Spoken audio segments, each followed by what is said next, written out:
Saudara polisi kini sudah menyerahkan proses hukum kasus penyiraman air keras Andri Yunus ini ke Puspom TNI. Lalu bagaimana pengawasan terhadap proses hukum kasus ini? Kita bahas bersama dengan Hasbiallah Ilyas, anggota Komisi 3 DPR dari fraksi PKB, dan juga Indria Fernida, kuasa hukum Andri Yunus. Selamat petang semuanya, salam sehat. Selamat sore.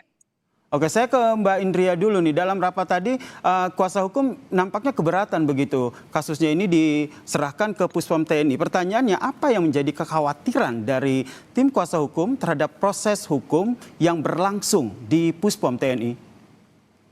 Ya, pertama-tama kami sebenarnya merasa kecewa ya, karena upaya yang dilakukan oleh kepolisian sangat terburu-buru, tanpa melalui proses hukum yang cukup panjang, tanpa melalui proses penyelidikan yang menyeluruh, tiba-tiba sudah menyerahkan kepada Puspom TNI.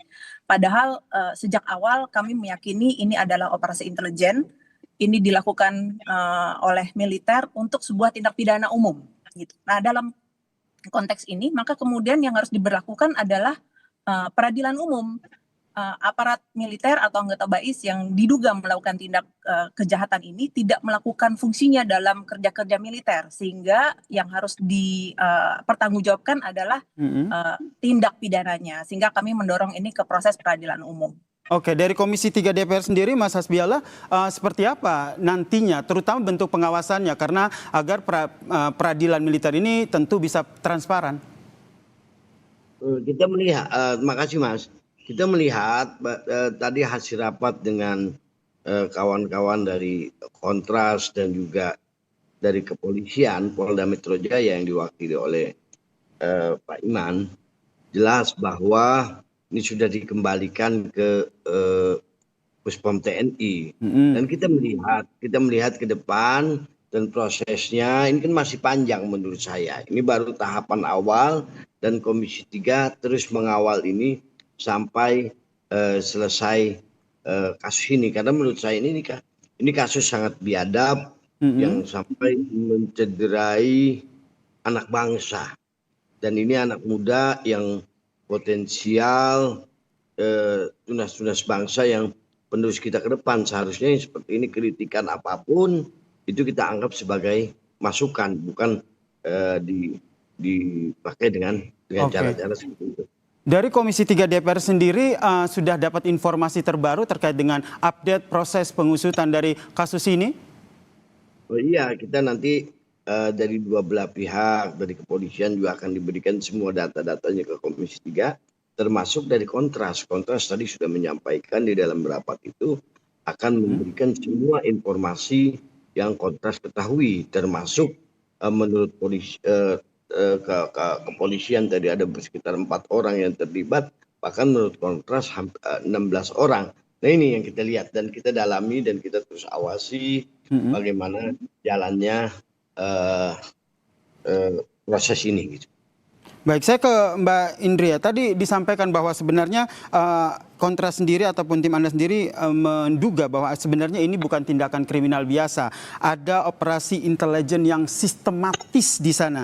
Sebenarnya bukti atau pola yang kuat seperti apa sehingga tim Kontras ini ataupun tim kuasa hukum ini menyatakan hal tersebut?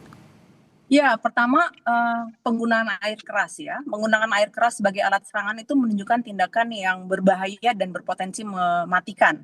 Dan tentu saja itu tidak bisa dilakukan secara sendiri. Dia pasti dilakukan secara bersama-sama, memerlukan proses terlebih dahulu, baik dari memperoleh bahan kimianya, menyimpannya, membawa ke lokasi kejadian. Sehingga kemudian ini bukan reaksi spontan, ini ada sesuatu yang direncanakan secara sistematis. Selain itu, pelaku juga secara sistematis melakukan penyerangan pada situasi di mana korban dalam posisi yang bisa dikatakan tidak pada waktu yang, karena malam hari ya, jadi sebenarnya itu ditargetkan untuk dilakukan secara sembunyi-sembunyi, dan menggunakan air keras itu sebenarnya adalah percobaan pembunuhan. Jadi ini bukan sekedar penganiayaan biasa. Nah, buat kami ketika ini terjadi dan kami melihat pengalaman sebelumnya, ada pihak-pihak yang memang melakukan upaya yang sistematis, maka kemudian kami anggap ini adalah sebuah operasi intelijen, sehingga tidak mungkin ini diselesaikan secara peradilan militer sebagaimana ini yang didorong oleh Puspom TNI gitu ya. Sehingga kemudian kalau kita mau mendorong ini untuk mengungkap sampai ke akar-akarnya, sebagaimana Presiden sampaikan kepada kami bahwa peradilan sipil menjadi urgent, tapi juga perlu ada pengawasan dari tim gabungan pencari fakta independen. Kita punya pengalaman sebelumnya, ada banyak sekali tim gabungan pencari fakta, dan dia sangat independen, dia bisa sangat kredibel, sehingga kemudian dia tidak perlu tersandera dengan situasi antara polisi dan militer gitu. Karena keduanya sebenarnya ada dalam ruang yang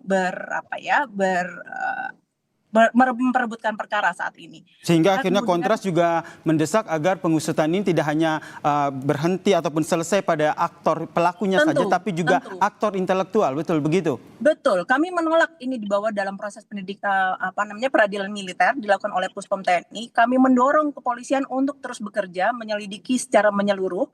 Karena sekali lagi ini adalah tindak pidana umum, ini bukan tindak pidana militer. Sehingga militer yang melakukan tindak pidana umum harus dibawa ke pengadilan sipil, bukan pengadilan militer. Kalau dari Kontras sendiri melihatnya seperti apa, Mbak? Ini kan waktunya juga cukup lama. Kenapa akhirnya aktor intelektualnya ini belum ada tanda-tanda siapa sebenarnya ataupun belum diungkapkan ke publik? Ya, ini karena ini bentuknya operasi intelijen, sudah pasti tidak mudah untuk membuka. Apalagi kita tahu bahwa intelijen adalah institusi yang tertutup. Sekali lagi pengalaman kami mendampingi kasus Cak Munir pada saat itu yang pelakunya juga adalah intelijen, kita punya banyak sekali kesulitan. Itu juga yang mendorong kami bilang bahwa tidak cukup kepolisian, tidak cukup militer, harus ada langkah yang lebih advance gitu ya. Nah, itu juga sebenarnya mendorong proses yang lebih akuntabel, proses yang lebih terbuka, transparan, dan sekali lagi yang paling penting adalah memberikan rasa keadilan buat korban, buat Andri. Buat kami sebenarnya apa yang terjadi pada Andri, kepada anak muda yang berani, ya, itu sebenarnya ancaman bukan sekedar buat Andri, bukan sekedar buat Kontras, tapi buat demokrasi ini. Alangkah menyedihkan negeri ini yang katanya sudah dalam masa reformasi, sudah dalam mendorong proses demokratisasi, tapi penyempitan ruang sipil semakin kuat, bahkan kemudian melakukan tindakan yang luar biasa di masa ini. Oke, saya ke Mas Hasbiallah. Jika ada kekhawatiran dari Kontras tim kuasa hukumnya kalau seandainya kasus ini dialihkan ke peradilan militer, bagaimana akhirnya DPR bisa memastikan bahwa pengungkapan kasus ini berjalan transparan, tidak hanya sampai ke pelaku, tapi juga sampai ke otak di balik tindakan ini?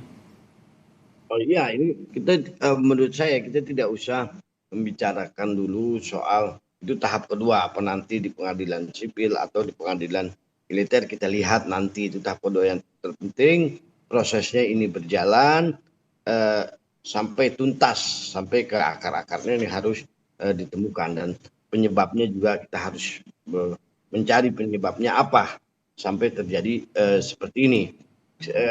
Karena menurut saya ini tadi dari hasil rapat, walaupun sudah 3 kali rapat ya dengan di Komisi 3 membahas tentang hal ini, tapi ini kan masih tahap permulaan.